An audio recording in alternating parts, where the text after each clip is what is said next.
Welcome to स्कूली 34। Rousseau का परिचय दें और बताएं कि फ्रांस की क्रांति में उसकी क्या भूमिका थी।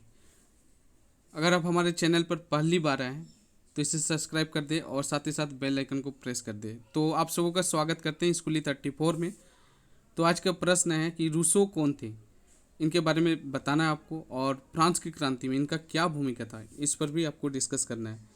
तो चलिए चैनल पर बने रहिए। तो रूसो एक महान विचारक थे। रूसो कौन थे? तो वो एक दार्शनिक थे, एक महान विचारक थे।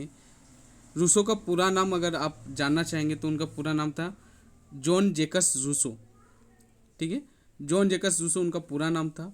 ध्यान रखिएगा कि रूसो जो है ये रूस से संबंध नहीं थे, बल्कि इनका संबंध था फ्रांस से। तो रूसो का प्रभाव फ्रांस की जनता पर अन्य लेखकों तथा विचारकों की तुलना में सबसे अधिक पड़ा। मतलब फ्रांस में ऐसे बहुत सारे लेखक हुए, विचारक हुए, उनमें से सबसे अधिक प्रभाव अगर फ्रांस की जनता पर किसी का पड़ा तो वो रूसो का पड़ा।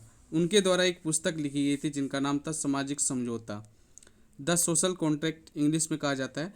तो सामाजिक समझौता ये पुस्तक है, इनके द्वारा लोगों की क्रांति के लिए प्रेरित करने के लिए विचार मिले। इन्हीं पुस्तक से लोगों को कि क्रांति करना है, हमें एक निरंकुश सत्ता को उखाड़ कर फेंकना है। इन सभी प्रकार के विचार जो है उसकी प्रेरणा अगर किसी से मिलती है तो सबसे अधिक रूसो के द्वारा ही, उनके द्वारा पुस्तक लिखी गई सामाजिक समझौता के द्वारा ही मिला है।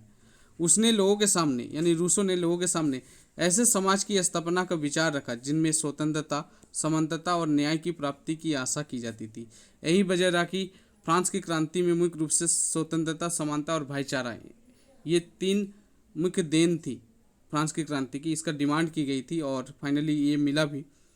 तो इन्हीं विचारों से, यानी रूसो के इन नए विचारों से क्रांतिकारी विस्फोट का जन्म हुआ और फाइनली 1789 में फ्रांस की क्रांति हुई 14 जुलाई के दिन।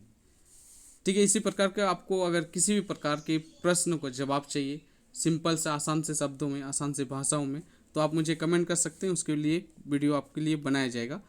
आज के लिए बस इतना ही, तब तक के लिए धन्यवाद।